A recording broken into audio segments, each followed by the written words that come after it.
कोई लूट की घटना नहीं, कोई भी ऐसी घटना नहीं जिस घटना के बारे में कोई ये कह सके।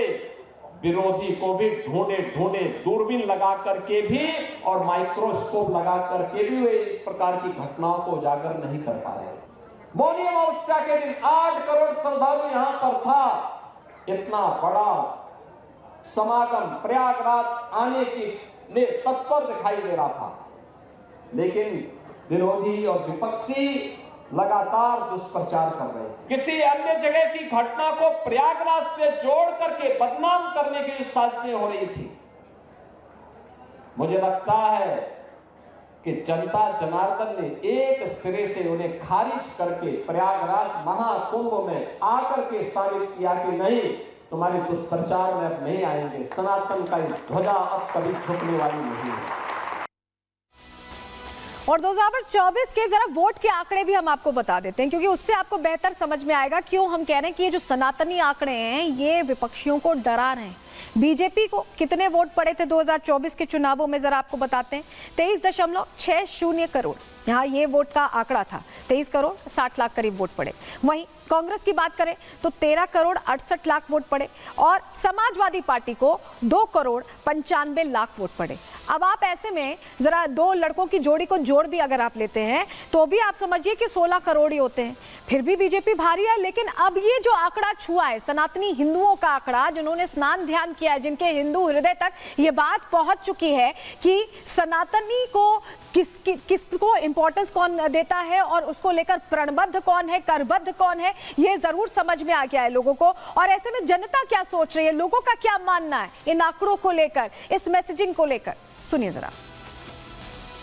इतिहास में नाम दर्ज करा दिया है तो 27 का चुनाव तो निश्चित ही श्री योगी आदित्यनाथ जी और भारतीय जनता पार्टी के पक्ष में होने जा रहा है। इसका कोई मुकाबला नहीं है। 27 का चुनाव तो कन्फर्म है। प्रजाओं को ऐसी मतलब सुविधाएं मिली हैं जो आज मान के चलिए जब से महाराज जी आए हुए हैं ना तो देश स्वतंत्र है। बीजेपी के पक्ष में होगा। सब एकता का भाव सब में भरा हुआ है, कहीं पर कोई विवाद नहीं हुआ। बड़ी ही ईमानदारी निष्ठा से योगी जी काम कर रहे हैं ना। आपने लोग कह रहे हैं कि ईमानदारी और निष्ठा से काम हो रहा है, लेकिन फेक नैरेटिव भी जमकर फैलाने की कोशिश हुई और अलग अलग नेताओं के बयान इस दौरान हमने देखे। अखिलेश यादव ने कुंभ में व्यवस्था ठीक नहीं है कहा। इसके अलावा क्या कहा उन्होंने कि मौतों का आंकड़ा छिपाया जा रहा है जो घटना हुई थी उसको लेकर। और यहाँ ममता बनर्जी ने तो एक कदम आगे बढ़ के ये कह दिया कि ये महाकुंभ नहीं मृत्यु कुंभ है। सोचिए, इस तरह की बात कह दी गई। लालू यादव कह रहे हैं कि कुंभ फालतू है। उनके लिहाज से सनातन का इतना बड़ा महापर्व फालतू रहा। मल्लिकार्जुन खड़गे ने कहा कि लाशों को गंगा में बहाया गया है। इस तरह के बयान जब आए तो ऐसा नहीं है कि इन बयानों से इनको लगा कि इनकी तुष्टीकरण की राजनीति पुख्ता होगी, मजबूत होगी, लेकिन सनातनी हिंदुओं का झुकाव भी देखने को मिला, क्योंकि इन बयानों के बावजूद भी वो लगातार पहुंचते रहे, आंकड़ा बढ़ता रहा। जरा अब आपको अगली तस्वीर दिखा रही है। तस्वीर भी आपके लिए देखना जरूरी है, क्योंकि सीएम योगी आदित्यनाथ ने यहाँ कर्मवीरों का सम्मान किया है। उन लोगों का जिन्होंने जी तोड़ मेहनत की है, 24 घंटे काम किया है। और ये काम इसलिए भी जरूरी था क्योंकि ये व्यवस्था में लगे हुए थे, ये व्यवस्था में लगे हुए थे। सम्मान करने की तस्वीर अपने आप में बताती है कि जब आयोजन सफल होता है तो लोगों की कोशिशों से होता है और ये सबसे ज्यादा महत्वपूर्ण यहां हो जाता है। आपने देखा होगा कि जब राम मंदिर का निर्माण हुआ था तो प्रधानमंत्री ने भी जो वहां कर्मवीर थे उन्हें सम्मानित किया गया। और अब यहां पर भी उसी प्रथा को आगे बढ़ाते हुए जिन्होंने जी तोड़ मेहनत की है, 24 घंटे व्यवस्थाएं पुख्ता रखने का जिम्मा संभाला है, मेहनत की है, उनको यहां सम्मानित किया गया है। तो कर्मवीरों का सम्मान हुआ। सबसे पहले सफाई कर्मचारी, क्योंकि इतनी बड़े आंकड़े जब हैं तो इलाके को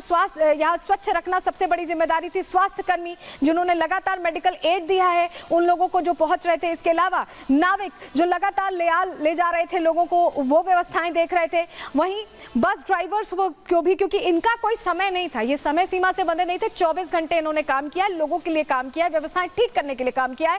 पुलिस कर्मियों को भी यहाँ सम्मानित किया गया। इसके अलावा वॉलंटियर्स थे जो खुद सेवा कर रहे थे लोगों की, उन्हें सही जगह पहुंचा रहे थे। सभी का सम्मान करते हुए ये मैसेज दिया गया है कि कर्म कर्मवीरों का ये जो योगदान है वो हमेशा याद रखा जाएगा और उनकी महत्ता बनी रहेगी हमेशा, क्योंकि उनकी वजह से इस तरह के कार्यक्रम सफल हो पाते हैं। उनकी मेहनत इसके पीछे होती है और उसको एक्नॉलेज करना, उसको पहचानना यहाँ योगी आदित्यनाथ ने बहुत जरूरी समझा। अपने आप में ये बड़ी बात है। और इस बीच आपको जरा 4 तस्वीरें अब दिखाने जा रहे हैं। ये 4 तस्वीरें इसलिए अहम हो जाती हैं क्योंकि अब जब समापन हो गया है तो स्वच्छता यहाँ पर जरूरी थी। तो माँ गंगा की सफाई की गई है, ये तस्वीर देखिए, माँ गंगा की जहाँ सफाई की गई है वहीं संगम तट की सफाई की गई। माँ गंगा की आरती भी की योगी आदित्यनाथ ने और श्रमिकों के साथ भोजन भी किया उन्होंने। तो उन्होंने ससम्मान हर चीज का ध्यान रखा है। आम जो एक नेता होता है वो जनता से जुड़ा होता है, जनता से बना होता है। और देखिए यहाँ उसी को यहाँ पर दिखाते हुए योगी आदित्यनाथ, क्योंकि वो सफाई भी कर रहे हैं और कर्मवीरों के साथ समय भी बिता रहे हैं, क्योंकि उन्होंने बहुत मेहनत की है और उसको सम्मान देना यहाँ योगी आदित्यनाथ ने जरूरी समझा। इस बीच आप ये भी देखिए कि यहाँ पर 3 बड़े रिकॉर्ड संगम में जिस तरह से ये स्नान ध्यान हुआ है उसमें बने। महाकुंभ 2025 में 3 गिनीज वर्ल्ड रिकॉर्ड बन गए हैं। 360 कर्मचारियों ने एक साथ गंगा की सफाई की और ये गंगा में उतर कर की है। 360 कर्मचारियों ने पानी की गहराई में जाकर की, अपने आप में बहुत बड़ी बात है। हैंड पेंटिंग में 10,102 लोगों ने भाग लिया। इसके अलावा 19,000 लोगों ने झाड़ू लगाकर पूरे परिसर में, वहाँ पूरा जो इलाका है उसमें झाड़ू लगाकर रिकॉर्ड बनाया। यानी स्वच्छता को लेकर कितनी ज्यादा प्रतिबद्ध है भारत सरकार, उत्तर प्रदेश सरकार, उसका भी यहाँ परिदृश्य देखने को मिला। और इसको लेकर देखिए 3 बड़े रिकॉर्ड भी बनते दिखाई दिए हैं। तो एक तरह से महाकुंभ ने बता दिया कि सनातन कितना सशक्त हो चुका है और इच्छा शक्ति हो तो ऐसे बड़े आयोजन किए जा सकते हैं। और यही वजह है कि महाकुंभ सालों साल सदियों तक याद भी किया जाएगा। और इस महाकुंभ के सनातनी आंकड़े ने यह भी बता दिया है कि कितना भी फेक नैरेटिव फैलाया जाए, जनता सब कुछ जानती भी है, समझती भी है। रिपोर्ट देखिए।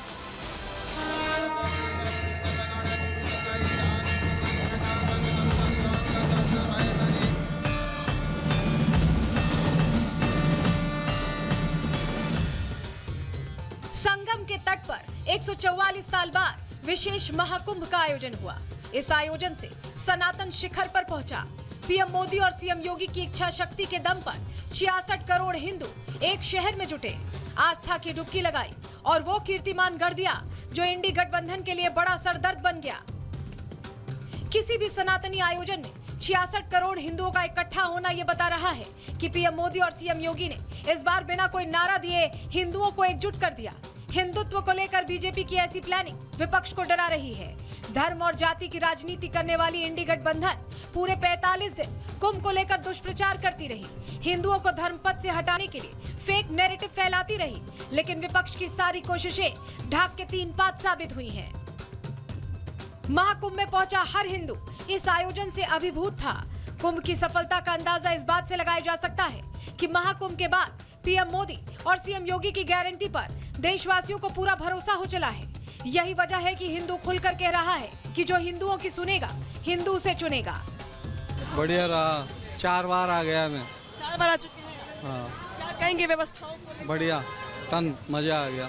हमारा अनुभव बहुत अच्छा रहा। ये साल एकदम जो कुंभ हुआ है ना, वो इतनी पब्लिक आज तक हमने देखी नहीं है। इस प्रोग्राम को सफल बनाया उन्होंने, कोई गंदगी हमको तो ऐसा कुछ दिखा नहीं। ये हमको यकीन नहीं हो रहा कि इतनी पब्लिक को कैसे इन लोगों ने मेंटेन किया होगा। यहाँ विपक्ष पार्टी जो भी बोले वो सब झूठे एक नंबर के। बाकी सबसे अच्छा हमको योगी सरकार को जो एकदम सफाई बफाई हर चीज में, पुलिस सुरक्षा हर चीज में सबने, हर पुलिस ने भी सबको सपोर्ट दिया है।